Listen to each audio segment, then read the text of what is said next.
Carlos, tem uma apuração também sobre 2026 de como, né, o nome do Flávio está sendo avaliado como candidato à presidência pelo PT, né? O Planalto já considera Flávio o melhor candidato para Lula enfrentar.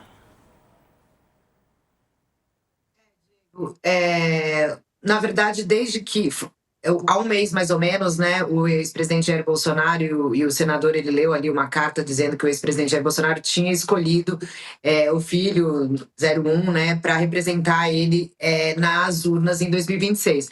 No primeiro momento, a reação da classe política foi: não é para valer, né? A gente acha que não é para valer, muita gente achando que não era para valer, mas os cálculos começam a ser feitos. O que acontece? Tem um mantra no entorno do presidente Lula e do PT, enfim, que eles repetem há anos, que é: não se escolhe adversário, né? O que sabemos o nosso candidato é o presidente Lula, a gente não quer adversário. Porém, logo na sequência, quando a gente vai fazendo uma análise do atual momento, e a gente sempre ressalta aqui, né, política é muito o momento e a fotografia do momento, quando eles fazem essa avaliação e eles estão começando a montar palanques estaduais, né, e começar a montar as estratégias estaduais e vendo aí como é que o presidente Lula vai poder ter o maior número de palanques possíveis, eles começam a admitir que, de fato, o senador Flávio Bolsonaro, ele, nesse momento, é o melhor adversário possível para Lula, porque, primeiro, eles avaliam que ele tem uma alta rejeição, ele consegue pegar o sobrenome do Bolsonaro como uma coisa boa, mas ele tem vários outros ônus na avaliação de vários auxiliares do presidente Lula,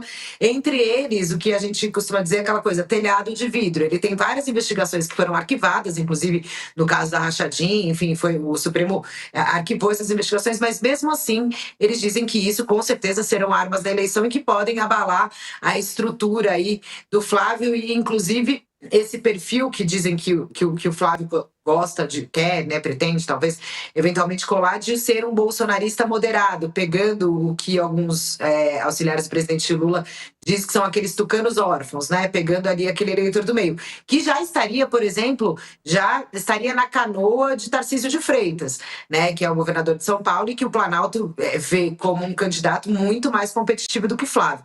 Então, assim, é o cenário até... Por um ministro palaciano falou assim: olha, eu confesso que eu até desejo essa disputa entre os dois, porque também mantém essa polarização e o governo consegue chegar, na avaliação deles, em alguma camada do eleitor que não é mais radical, com mais facilidade do que o senador Flávio Bolsonaro. E aí, Diego, para finalizar, conversando inclusive com alguns aliados, pessoas próximas ao senador Flávio Bolsonaro, né?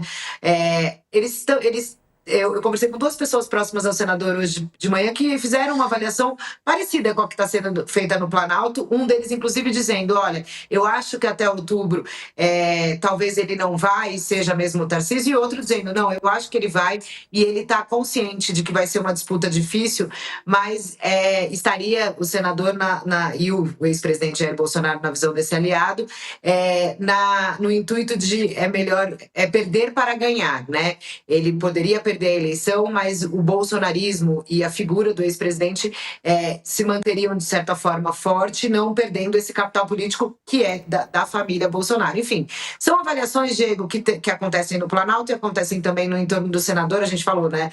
Até outubro tem muita água para rolar, mas hoje, segundo alguns auxiliares do presidente, se ele tivesse que escolher, ele iria de Flávio e acreditando numa reeleição. É isso aí, pessoal. Vou fazer um intervalo. No próximo bloco falaremos mais sobre a questão do petróleo. O secretário de Energia do governo Trump, o Chris Wright, disse hoje que os Estados Unidos vão controlar indefinidamente as vendas de petróleo da Venezuela. Depois do intervalo, uma entrevista com Marcos Delia, que é especialista na área de petróleo e gás e também renováveis. Daqui a pouquinho. Fica aí.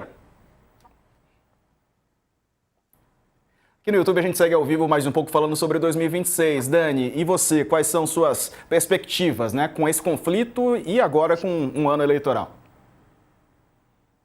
Na real é o seguinte, né, o Lula tá, com relação ao conflito na Venezuela, um ano, a gente tem o quê? 10 meses aí, né? Eleição em outubro. Bom, precisa ver o que vai acontecer de fato na Venezuela, sabe, Sarza? Porque não está claro para ninguém quanto tempo se sustenta essa aparente tranquilidade social, quantos venezuelanos vão engolir desse discurso dos americanos de vamos cuidar do nosso quintal, como escreveu Marco Rubio em publicação do Departamento de Estado ontem, na rede social X, e também de vamos vender e controlar o petróleo venezuelano. Tem que ver como essas coisas batem, né?